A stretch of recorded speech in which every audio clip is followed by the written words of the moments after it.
Friends, before we dive in, make sure to subscribe to my channel, hit the notification bell so you never miss a new audiobook, and give this video a thumbs up. Thank you in advance.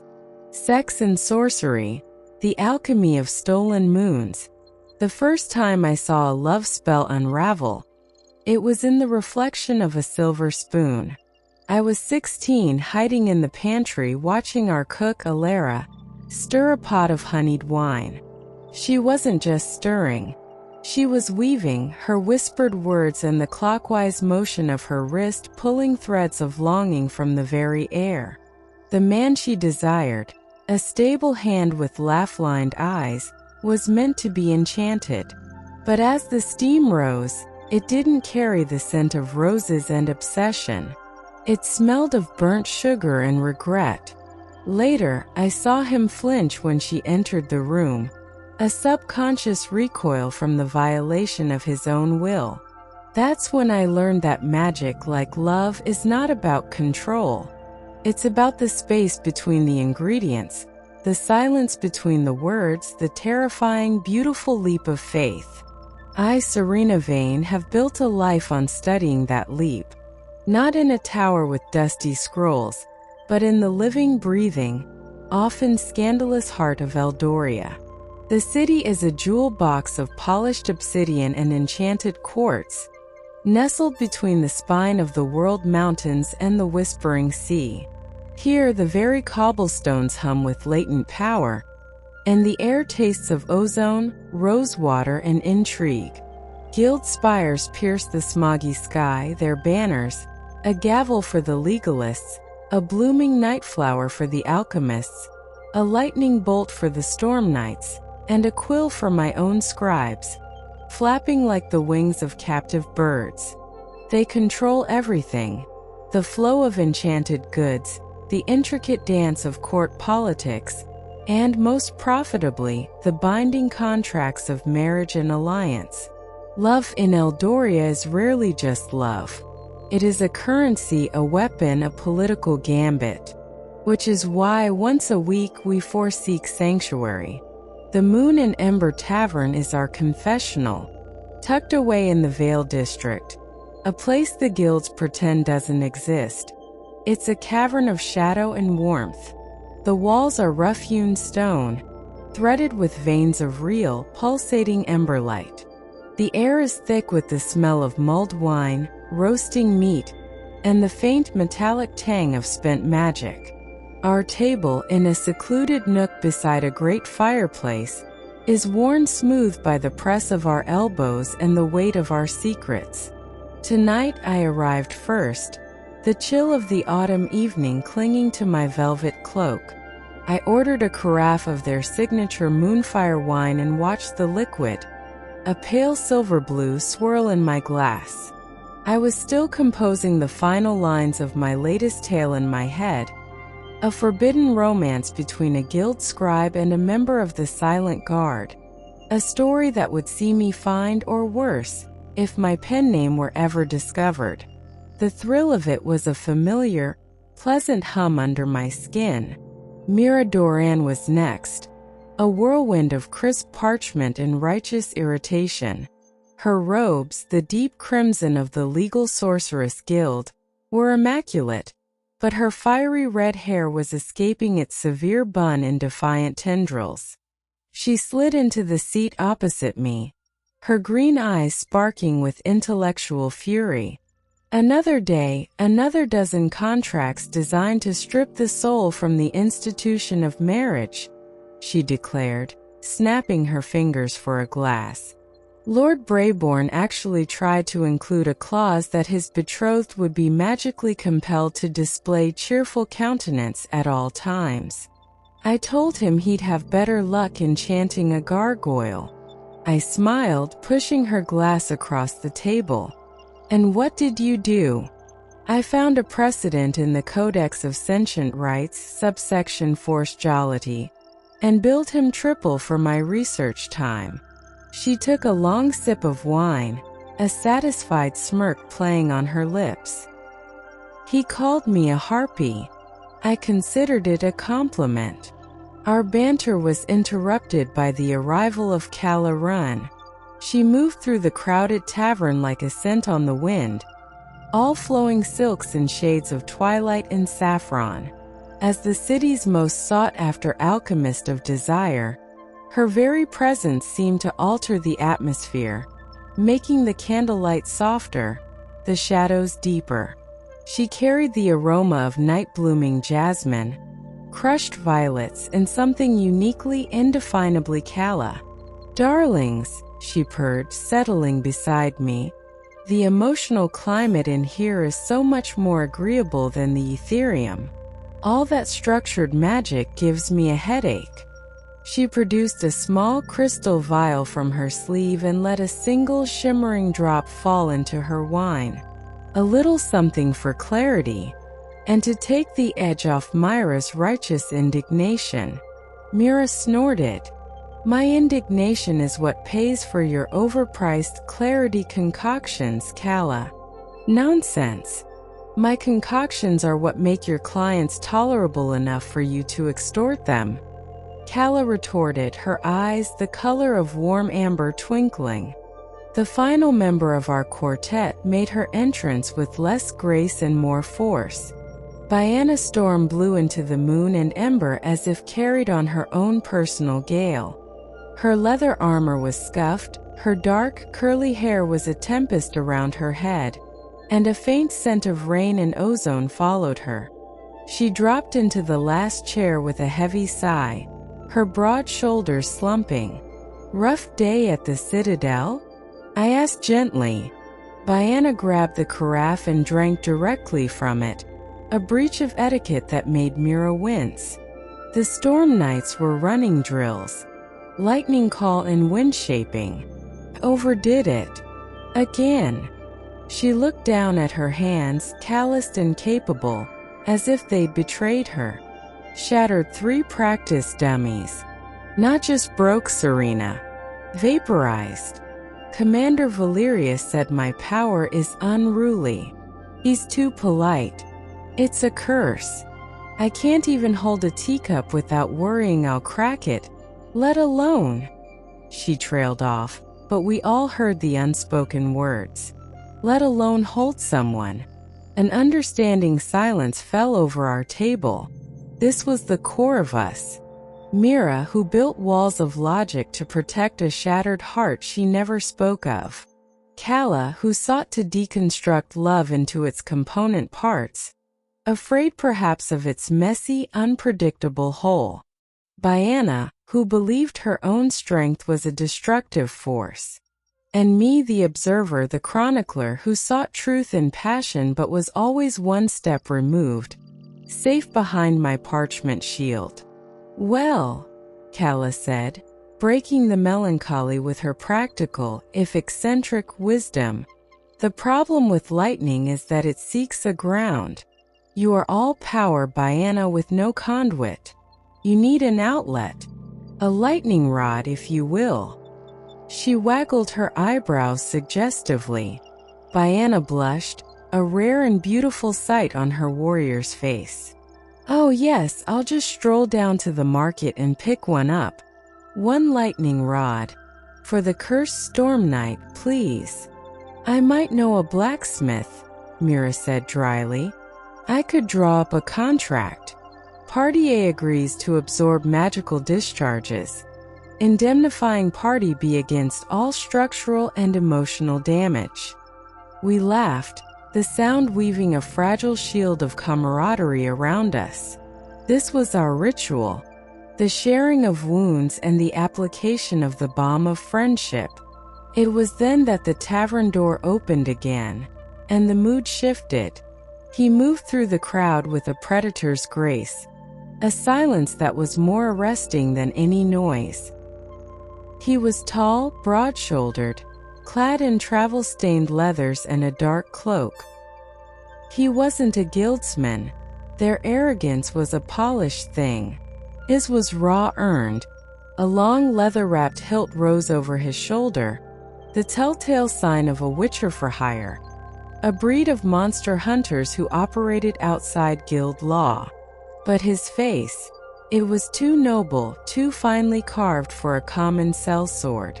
A faint silvery scar traced his jawline, a pale river on a landscape of weathered, sun-kissed skin. His hair was the color of dark walnut, tied back at the nape of his neck, and his eyes, as his gaze swept the room, it landed on our table for a heartbeat too long. They were the color of a storm-racked sea, gray and green and full of a deep ancient sorrow. The hum of conversation in the tavern dipped, then resumed in a more hushed, curious tone. "Well now," Kalla murmured, leaning forward, her alchemist's mind undoubtedly already dissecting his pheromonal signature. "What storm washed that in?" "Trouble," Biana said, her voice low and tense, her hand instinctively drifting to the hilt of the short sword at her belt. "He has the look of it. He has the look of a man who doesn't pay his taxes," Mira countered, though her analytical gaze was also fixed on him, assessing threat and opportunity. "Probably here to skip a guild tariff on monster parts." But I said nothing. I simply watched him. There was a gravity to him, a pull that felt unsettlingly like destiny. He found a seat in a dark corner, his back to the wall, and ordered an ale. He didn't look at us again, but his presence had already been imprinted on the room and on me. Our conversation stumbled back to life, but it was fractured. The stranger a silent fifth member at our table. We spoke of Mira's latest legal battle, of Kalla's experiments with a new strain of dream lotus, of Biana's struggles to control the tempest within. But our attention was divided. It was Biana who noticed it first. Her connection to the atmospheric currents made her sensitive to shifts in magical pressure. "Do you feel that?" she whispered, her knuckles white on her tankard. "A pulling." A moment later I felt it too. A subtle drain, as if the warmth was being leached from the fire, the light from the candles. The ember threads in the walls flickered. The stranger in the corner had gone very still. From a pouch at his belt, he drew out a small dark object. It looked like a piece of obsidian, but it seemed to drink the light around it. Then the tavern door exploded inwards. Splintered wood rained down as three figures strode through the wreckage. They were clad in the gray, featureless robes of the nullifiers, a fanatical sect sworn to purge the world of unnatural magic. They believed all sorcery, from the grandest guild spell to the simplest hearth charm, was a corruption. In their hands they held polished brass staves, capped with crystals that glowed with a sickly, anti-magical light. "There is a blight upon this place," their leader intoned, his voice hollow and amplified. "A creature of stolen magic hides here. Surrender the Shadehound, and no one need be extinguished." Panic erupted. Patrons scrambled away, overturning tables. The nullifier's gaze swept the room, their staves humming, creating a bubble of dead air where magic withered and died. Their eyes fell upon our table. No, not on us. On the stranger. He rose slowly, his movements fluid and deliberate. The dark object in his hand was now pulsing with a faint violet light. "You hunt a shadow," he said, his voice a low rumble that cut through the chaos. "And you have found only a man who carries a piece of the void heart," the nullifier leader hissed. "A man who consorts with a beast that feeds on sorcery itself. You are a poison witcher." The stranger's lips curled into a humorless smile. "It takes one to know one." What happened next was a blur of terrifying efficiency. The nullifiers moved as one, their staves lancing out with beams of null energy. The stranger was faster. He didn't cast a spell. He moved. He flowed between the beams, his own sword, a beautiful, terrible length of polished steel etched with glowing runes, flashing from its scabbard. It wasn't magic as the guilds knew it. It was enhancement, a physicality honed to a supernatural edge. But he was outnumbered. A beam of null light grazed his shoulder, and he grunted in pain, his sword arm faltering. The magical drain intensified. Biana cried out, a sharp gasp as the storm inside her recoiled from the null field. Kalla's vials of potions on her belt darkened, their luminescence dying. I can't breathe, Biana choked, the words a struggle. Mira was already on her feet, not with a weapon but with a scroll. By the authority of the Legal Sorceress Guild, Article 7 of the Inter-Guild Accord on Public Disturbance, I command you to cease and desist. Her voice rang with power, the magic of contract and law. A shimmering golden seal appeared in the air before her. The lead nullifier laughed, a dry, rasping sound. Your words have no power here, witch lawyer. His staff flared, and Mira's golden seal shattered like glass. The backlash sent her stumbling back into her seat, clutching her head. It was then that the stranger locked eyes with me across the room. In that stormy gaze, I saw not a plea but a recognition, a question. And something in me, the writer of forbidden tales, the seeker of truth and passion, answered. I didn't have a sword or a scroll. I had words. I stood, my heart hammering against my ribs like a trapped bird. I looked at the nullifiers, at their deadening light, and I began to speak. Not a spell of force but a story. I spoke of the cook, Eldoria, and her misguided love spell. I poured the memory into my voice, the scent of burnt sugar, the sting of regret, the profound, aching humanity of a flawed heart trying to connect. I spoke of the beauty in that failure, a beauty their nullification could never comprehend. It wasn't an attack. It was an offering, a testament. My words, woven with the faint subconscious magic of my scribe's training, did not combat the null field. They flowed through it. They were not magic to be negated. They were truth, and truth has a power all its own. The nullifiers faltered, confused by this strange, non-magical resistance. Their staves flickered. It was the opening the stranger needed.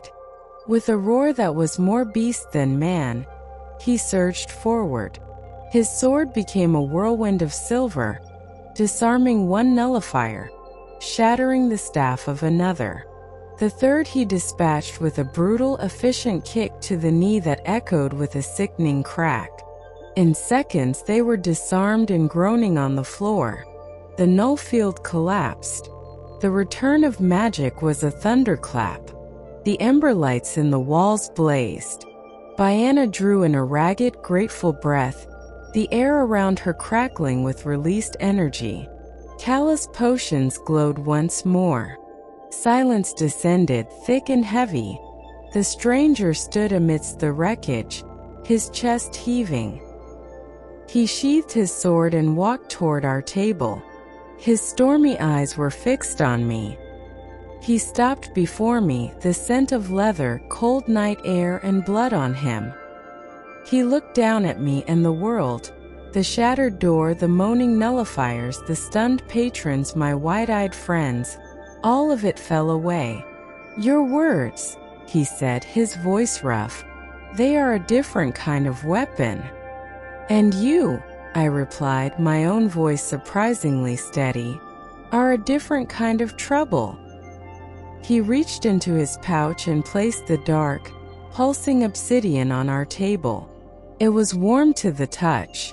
My name is Lorcan, he said, his gaze including all of us now.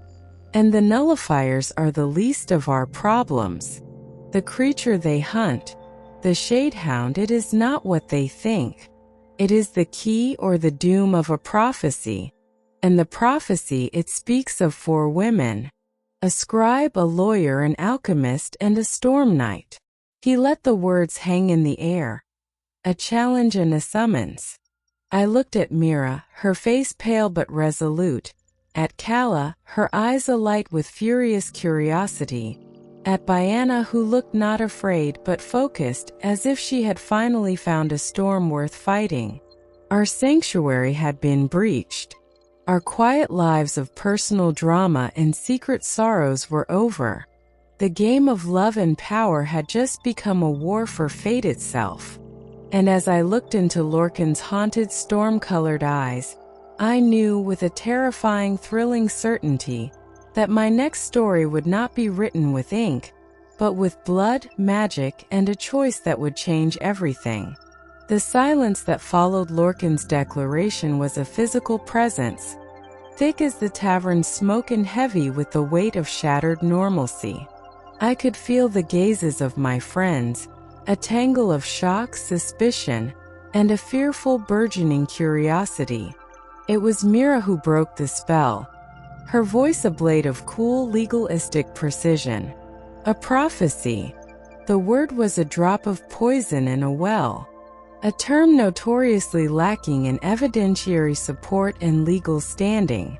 You enter a public house, incite violence, and now you attempt to justify it with folklore. She rose, smoothing her crimson robes, a gesture of reclaiming control. I could have you detained for a dozen guild violations before the moon reaches its zenith. Lorcan didn't flinch. He simply turned that storm-racked gaze upon her. The guilds, he said, the words laced with a quiet contempt that made me shiver, are the reason the Shadehound exists. Their hunger for power, their endless siphoning of the world's magic. They have created an imbalance, a void. And nature abhors a void, Mistress Doran.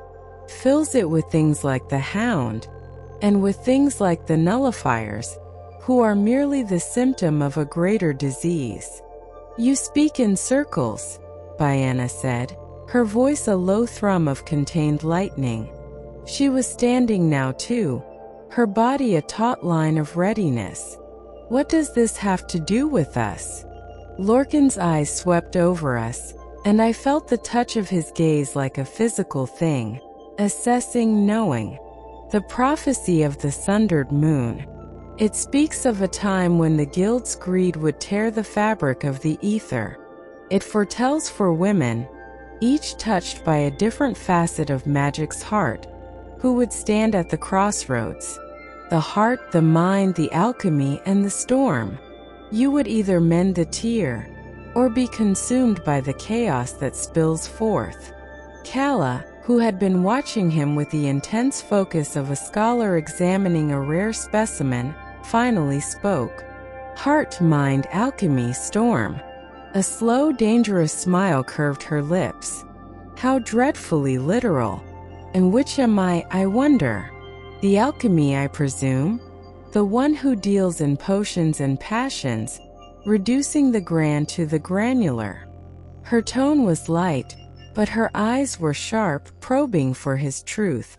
You are the one who understands that transformation is the only constant, Lorcan replied, his attention fully on her now. That love and hate are but different distillations of the same intense focus. You are not reductive, Mistress Wren. You are essential. The air left my lungs. His words were not a flattery. They were a diagnosis delivered with an unnerving accuracy. I saw Kalla's mask of amused detachment slip for a fraction of a second, revealing the vulnerable, fiercely intelligent woman beneath. And the Shadehound? I asked, my voice softer than I intended. Where does it fit in this poetic doom? Lorcan picked up the obsidian shard from the table. It pulsed in his hand, a slow violet heartbeat. This is a piece of its core. It is not a monster, not in the way the nullifiers believe. It is a consequence. A creature born from the magic that the guilds waste and corrupt. It feeds on the dregs of spent, twisted sorcery. It is drawn to places of great magical dissonance, like Eldoria, and like to those who embody pure, untamed facets of power. His eyes found Biana again. Your storm, Lady Storm. It is a raw, undiluted force. To the hound you are a beacon, a feast. Biana paled, her hand instinctively going to her chest. It's hunting me? It is drawn to you, as it is drawn to the profound emotional truths in Serena's stories, to the rigid structures of logic in Mira's laws, to the transformative potential in Kalla's elixirs. You four represent a concentration of magical principles. You are the anchors of the prophecy. Mira slammed her palm on the table. Enough. This is conjecture. A narrative constructed by a vagrant witcher to enlist our aid for some personal vendetta. We are leaving. She looked at each of us, her gaze commanding, but none of us moved. The truth was, his words had found their mark. They resonated in the secret chambers of our hearts where our own private curses resided. Biana's destructive power, Mira's barricaded heart, Kalla's clinical dissection of emotion, my own safe distance from the passions I chronicled. Were we not all, in our own ways, manifestations of a magical world out of balance? Where is it? I asked Lorcan, ignoring the warning glare from Mira. The old alchemical quarter, he said. The ruins there are saturated with decades of experimental residue. The hound has made its lair in the bowels of a derelict perfume factory. It's growing stronger. The nullifiers are a nuisance, but they are not the real threat.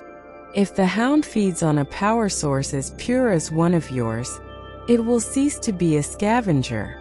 It will become a predator. A god. The choice hung in the air, shimmering like a heat haze. We could walk away, return to our weekly meetings and our personal dramas, and pretend the world wasn't cracking open. Or we could step into the story. It was Biana who made the decision for us. She straightened her shoulders, the fear in her eyes hardening into a grim determination. If this thing is drawn to my power, then I'm not going to hide and wait for it to find me. I'll lead it into a fight on my terms. She looked at Lorcan. Take me to it. Biana, no. Mira protested. He's right, Mira, Biana said, her voice quiet but unshakable. My whole life I've been told my magic is too much. A curse.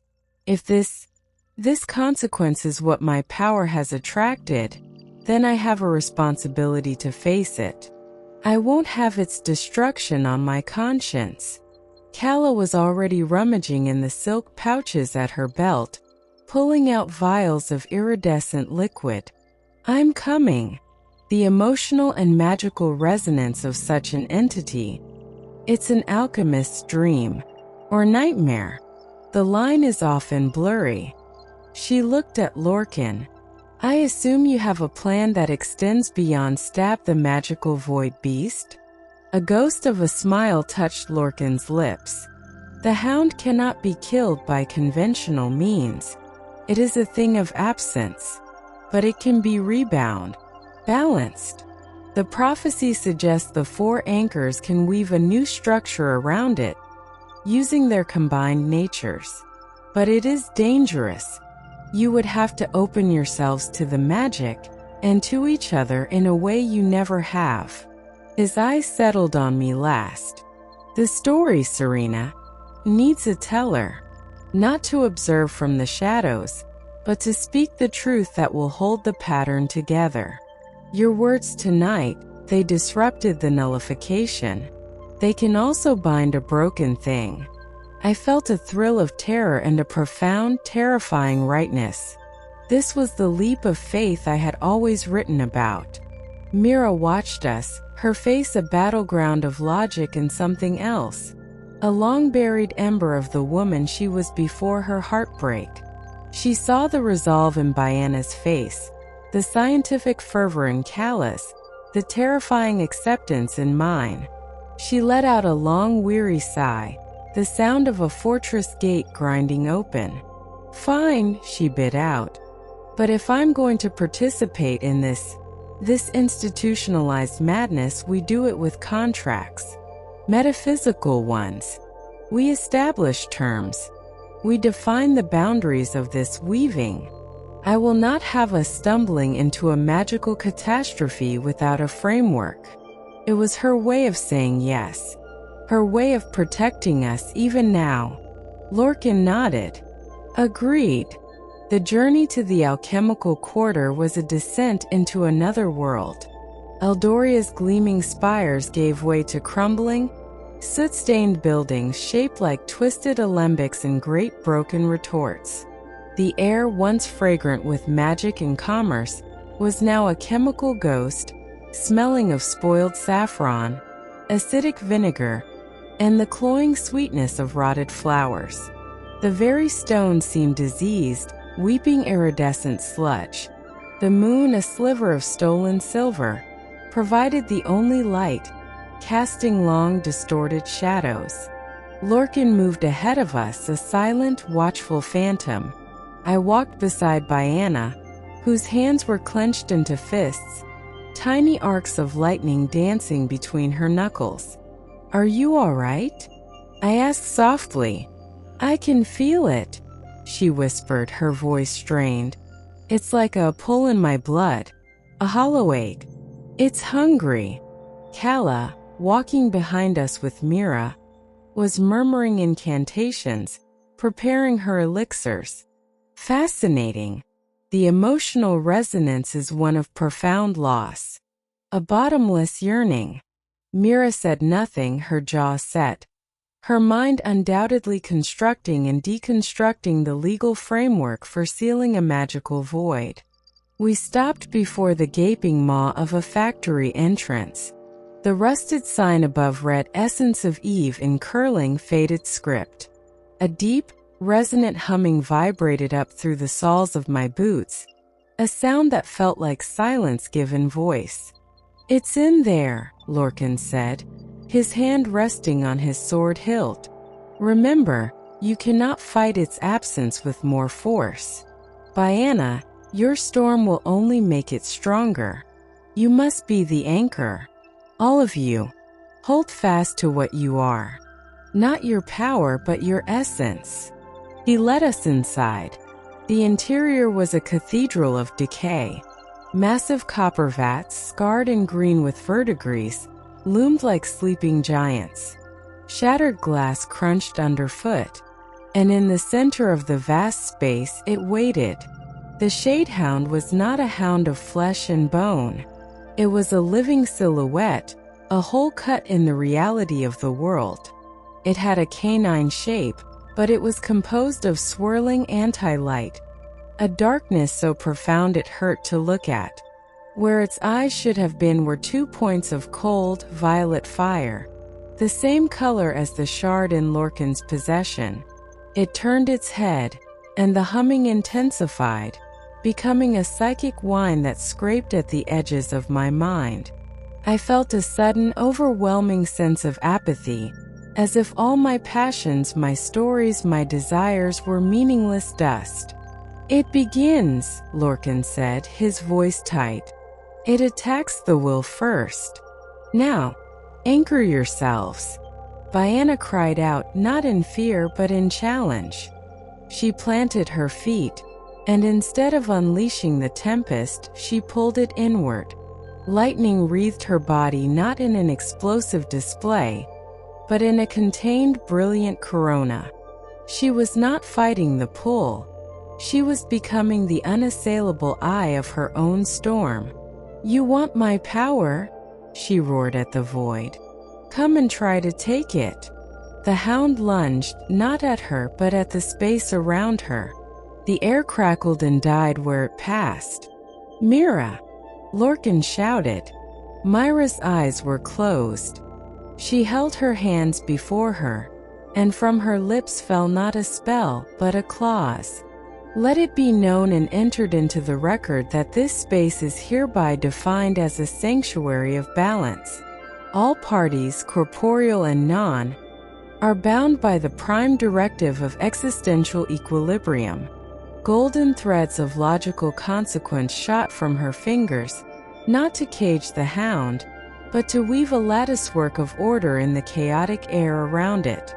The hound faltered, confused by the imposition of law upon the formless. "Kalla," I urged. Kalla threw a vial that shattered at the hound's feet. Instead of an explosion, a cloud of shimmering gold and silver mist bloomed. "This is the alchemy of memory," she declared. "The scent of a first kiss, the taste of tears of joy, the texture of a mother's hand. You hunger for magic? Feast on this." The hound recoiled, the emotions too pure, too complex for its void nature to process. It was like giving rich wine to one who had only ever known stagnant water. Its cold violet eyes fixed on me. The emptiness washed over me, a tide of despair. What was the point of my stories? They were just lies, pretty decorations on a meaningless existence. The urge to let go, to stop feeling, to stop caring was immense. Then I saw Biana, a bastion of fierce loyalty, holding her ground. I saw Mira, using the rigid structures of her mind to create safety. I saw Kalla, offering the very essence of human experience as her weapon. And I saw Lorcan watching me, his face etched with a hope that felt older than the city itself.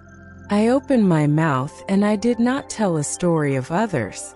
I told our story. There are 4 women in a city of magic. I began, my voice finding its strength, weaving into the tapestry of Mira's law and Kalla's emotion and Biana's power.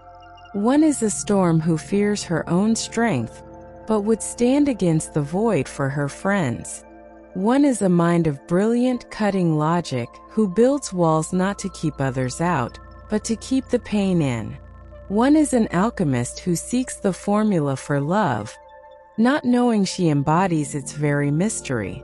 And one is a writer, who has always been afraid to live the passion she records. As I spoke, something shifted.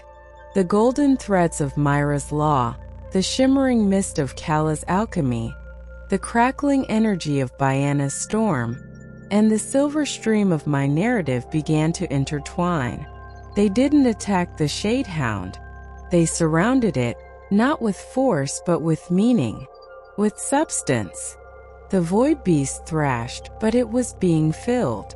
The cold violet of its eyes softened, blending with the gold, the silver, the blue. The terrifying absence was being redefined, rebound into the pattern of the world. With a final silent howl that was felt rather than heard, the Shadehound dissolved.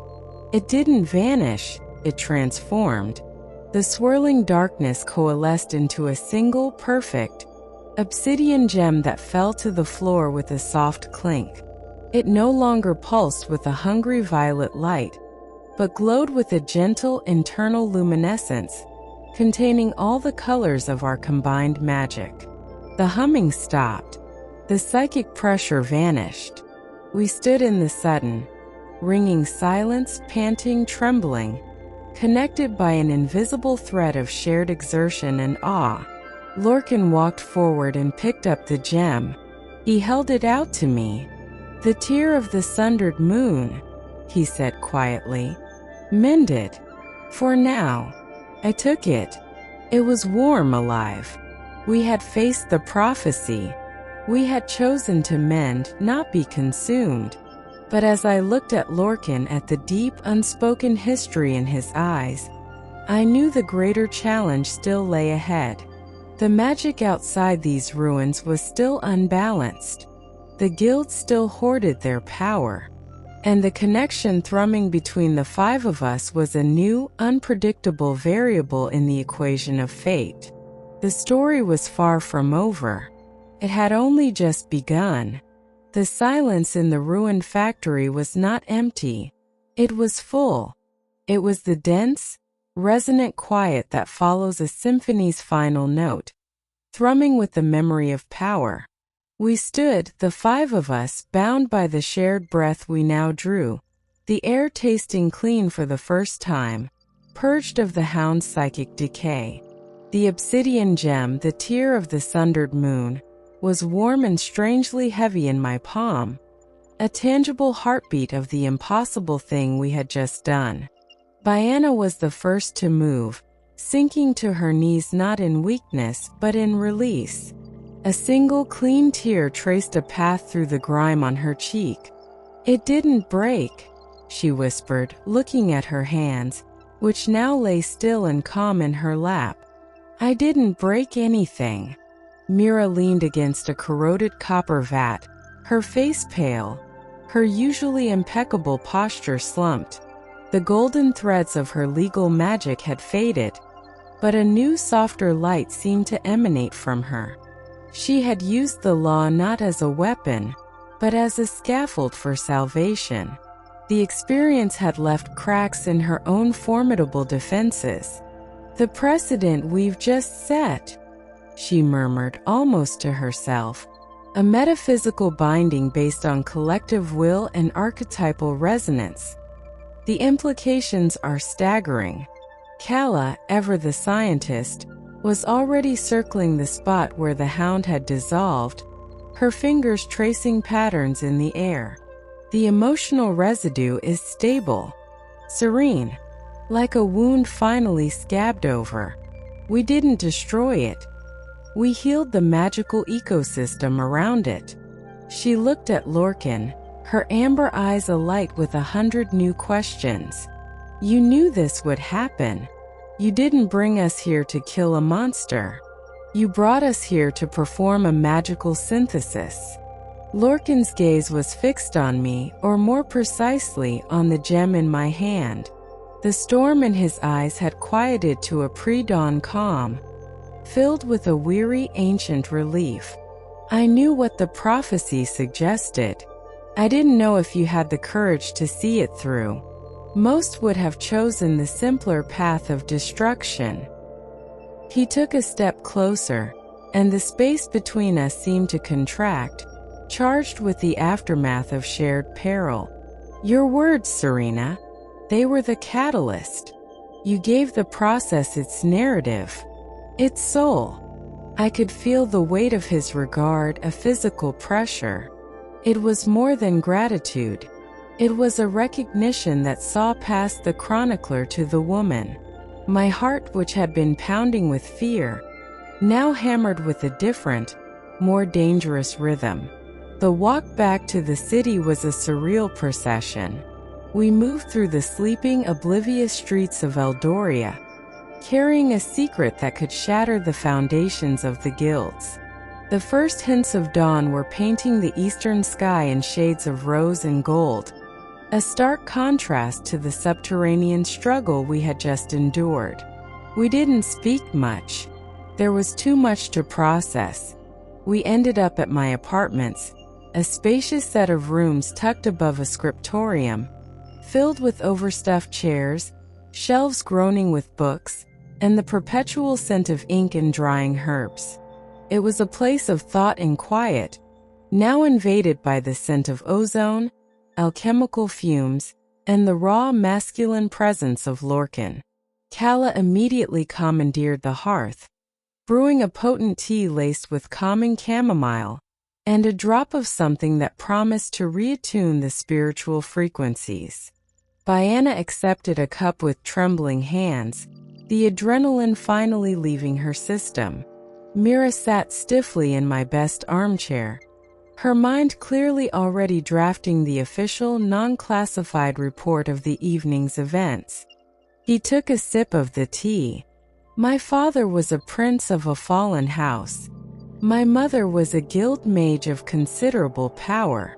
Their union was a political disaster, a merging of bloodlines that threatened the balance of power. They were removed. I was raised outside the city by a witcher who found me. I learned the blade to survive, but I also learned the old lore, the prophecies my mother secretly believed in. I am a relic of the world the guilds tried to erase." His confession hung in the air, a piece of a puzzle that made his haunted demeanor, his contempt for the guilds, make perfect, tragic sense. He was a living consequence of their games. "The tear," he said, nodding to the gem I had set on the table. "It is a key. It can reveal the true source of the magical corruption. The Ethereum's heart, the central engine of the guild's power. It's been bleeding magic for decades, creating imbalances like the Shadehound. The guilds know it. They've been hiding it, siphoning the leaking power for themselves while the world sickens around them." Mira, who had been listening intently, set her cup down with a sharp click. "The Ethereum's heart is a myth, a theoretical construct. It is very real," Lorcan countered, his voice grim. "And it is failing. The prophecy of the sundered moon wasn't just about the hound.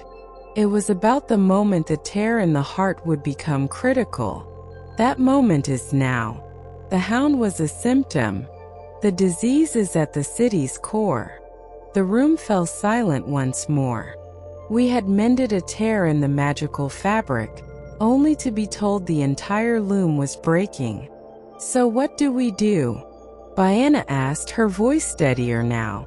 "We can't just weave a pretty pattern around the heart of the guild's power." "No," Lorcan agreed. "But you can bear witness. You can reveal the truth. The tear will react in the presence of the heart. It will show the corruption for what it is. But to get there, you will have to go to the very center of guild power. The Mages' Conclave is in 3 days' time. All the guilds will be there." He looked at each of us. "You four together have a voice. A scribe who speaks truth to power. A legal sorceress who can argue before the highest courts. An alchemist whose work touches every level of society. A storm knight of the royal guard. You are respected, each in your own sphere. If you stand together and reveal what you know with the tear as proof, you could change everything." It was a plan of breathtaking audacity. It was political suicide. It was a call to revolution. "They will destroy us," Mira said flatly. "They will discredit us, strip us of our ranks, and throw us into the darkest oubliette they can find." "They might," Lorcan conceded.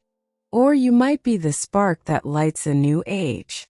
The following days were a whirlwind of tense preparation and fraught silence.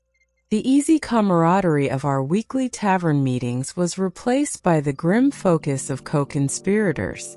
Mira spent every waking hour in the legal archives, building a case not for a court, but for history, finding every loophole and forgotten statute that could protect us, or at least give our actions a veneer of legitimacy. Kalla retreated to her laboratory, emerging with vials that could reveal hidden enchantments or create diversions of overwhelming sensory confusion. Biana trained with a new, focused intensity, learning to shape her lightning into shields and precise, non-lethal strikes. And I wrote the story of the Shadehound, not as a monster tale, but as a parable of consequence. I wrote of the 4 women who stood against the void. I wrote of the guild's hidden sickness. I poured every ounce of my truth into the parchment, my pen scratching late into the night, a frantic counterpoint to the slow, dread-filled ticking of the clock.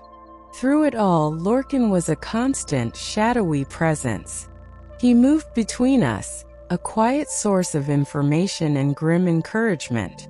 But the space between him and me hummed with an unspoken tension. We found moments stolen and brief. His hand on the small of my back as he moved past my desk, the brush of his shoulder against mine as we pored over a map of the Ethereum, the way his gaze would linger on me when he thought I wasn't looking. It was the night before the conclave. The others had retired, needing rest for the ordeal to come. I was alone in my study, attempting to calm my racing mind when he found me. "You should sleep," he said from the doorway. "I can't." The words are still circling. I set my quill down. The tear of the sundered moon sat on my desk, its gentle light pulsing in time with my heartbeat. He came and stood beside me, looking down at the gem. "You are afraid." It wasn't a question. "Terrified," I admitted, looking up at him. "Not of the conclave. Not of the guilds. I'm terrified that after tomorrow this, whatever this is between us, will be over.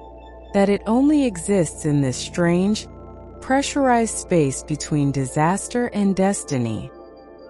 He was silent for a long moment, his gaze tracing the lines of my face as if memorizing them. Then he reached out and gently took my hand. His touch was calloused, warm, real. "I have spent my life walking a path of vengeance and duty," he said, his voice low and rough. "I thought my heart had turned to stone in that Witcher's keep. Then I heard a woman in a tavern speak of a failed love spell with such compassion and understanding that it quieted the null void in my own soul." He brought my fingers to his lips, a kiss so soft it was barely a breath. "This is not a product of circumstance, Serena. This is the one true thing I have found in a lifetime of shadows." It was not a declaration of love. It was something more profound, more fated. It was a recognition. My breath caught in my throat, all the clever words and poetic phrases fleeing before the raw honesty in his eyes.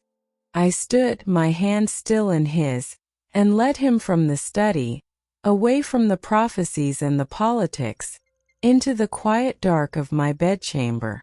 The moon, no longer sundered but whole and bright, streamed through the window, painting silver paths on the floor.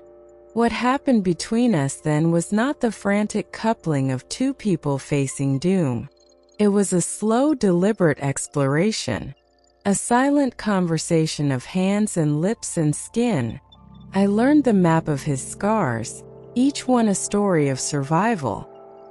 He learned the landscape of my body, his touch reverent, as if uncovering a lost text of immense value. There was a sorcery in it, older and deeper than any guild enchantment. It was the alchemy of two lonely souls finding their missing element.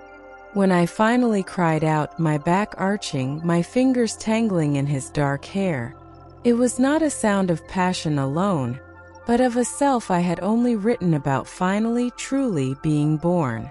Afterward, we lay tangled in the moonlight, the world and its impending judgment held at bay. He slept, his head on my chest, his breathing deep and even. I watched him, tracing the line of his jaw, and knew with a certainty that went beyond prophecy or fate that I would follow this man into any void, so long as I could do it by his side. The Grand Ethereum was a sphere of enchanted quartz, suspended by colossal chains in the very center of Eldoria. Inside, the air crackled with condensed power. Representatives from every guild were there. A sea of colored robes and arrogant faces. The High Scribe, the Grand Justiciar, the Alchemical Master, the Storm Knight Commander. They sat on a raised dais, their expressions a mixture of boredom and impatience. We entered together. Mira in her flawless crimson, a scroll of indictment in her hands. Kalla in her twilight silks, a belt laden with truth-revealing potions. Biana in her formal Storm Knight armor, her head held high, a living conduit of the realm's raw power. And me in simple scholar's gray, holding the tear in one hand and my story in the other. Lorcan stayed in the shadows of the entrance, a silent guardian. The floor recognizes Mistress Mira of the Legal Guild. the Grand Justiciar intoned, his voice dripping with condescension. Mira stepped forward, her voice clear and cutting, laying out the case with the precision of a surgeon. She spoke of magical imbalances, of the emergence of void creatures, of guild negligence. She cited laws, precedents, and ethical codes. The council listened with growing irritation. "This is hearsay and speculation," the high scribe snapped. "You have no proof." That was my cue. I stepped forward, holding the tear aloft. "We have this. The heart of a void creature, healed and made whole by the very principles the guilds have forgotten."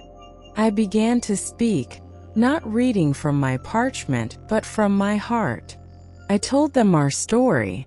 I spoke of Biana's fear and courage, of Kalla's transformative art, of Mira's structured salvation. And as I spoke, the tear in my hand began to glow, its light projecting a shimmering image onto the quartz dome above.